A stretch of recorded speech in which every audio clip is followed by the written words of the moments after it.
जय श्री कृष्णा, राधे राधे। मैं पूजा शर्मा शुभ चैनल पर आपका स्वागत करती हूँ। पौष मास की शुक्ल पक्ष की एकादशी को पुत्रदा एकादशी के नाम से जाना जाता है। जैसे कि नाम से ही पता चलता है, ये एकादशी संतान को समर्पित है।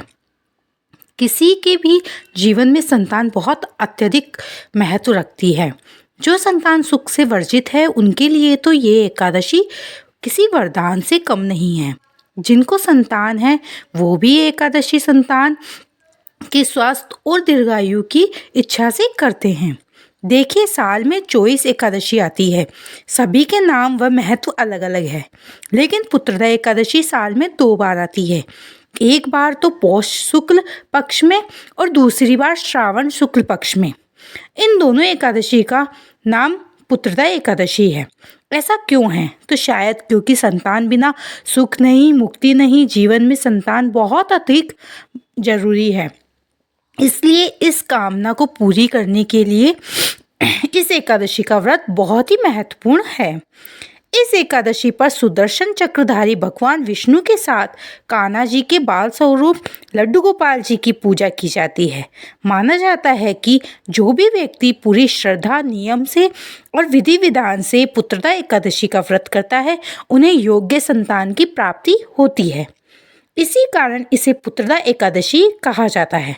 इस व्रत से भगवान से संतान की रक्षा होती है।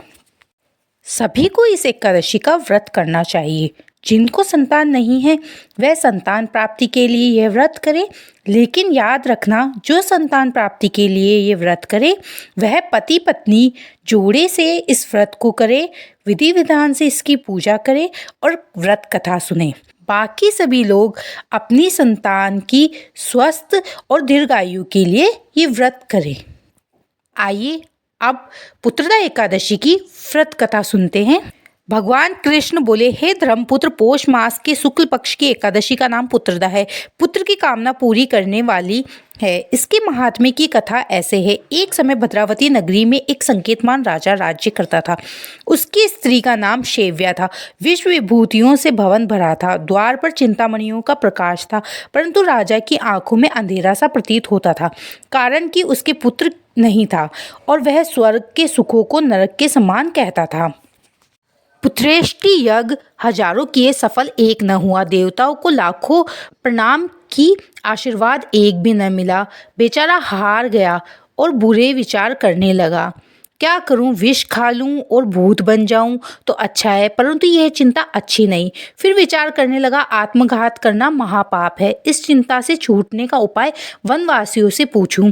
घोड़े पर सवार होकर वन विहार करने लगा। पशु पक्षी इत्यादि जीवों को पुत्रों के साथ खेलते हुए देखा। मन में कहने लगा, मेरे से सौभाग्यशाली तो यह है। आगे चला, एक सरोवर मिल गया। उसमें मछलियां, मेंढक इत्यादि पुत्रों के साथ विलास कर रही थी। विचार किया, यह भी मेरे से अच्छे हैं। सरोवर के चारों तरफ मुनियों के आश्रम थे। राजा घोड़े से उतरकर मुनियों की शरण में गए और प्रणाम कर पूछा, आप कौन हैं? मुनि बोले, हम विश्व के देवता हैं। इस सरोवर को पतित पावन समझकर स्नान के लिए आए हैं। आज पुत्रदा एकादशी का व्रत है, जो पुत्र की इच्छा पूरी करती है। राजा बोला, क्या यह दिव्य फल मुझे भी व्रत करने से मिल जाएगा? विश्वदेव बोले, हमारी बात सत्य होगी, परीक्षा करके देख लो। राजा ने श्रद्धा से पुत्रदा एकादशी का व्रत कर रात्रि को जागरण किया। प्रातः भवन में चला गया। 9 मास के बाद उसके पुत्र उत्पन्न हुआ। राजा के दिल को धैर्य मिला, पितृ भी प्रसन्न हो गए। इस कथा को सुनने से भी स्वर्ग मिलता है।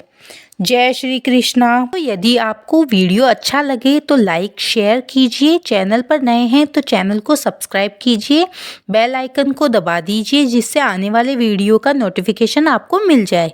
हिंदू धर्म, रीति रिवाज, कथा कहानी, गीत भजन, ये सब सुनने के लिए आप हमारे चैनल से जुड़े रहें। वीडियो में अंत तक बने रहने के लिए आपका बहुत बहुत धन्यवाद। जय श्री कृष्णा।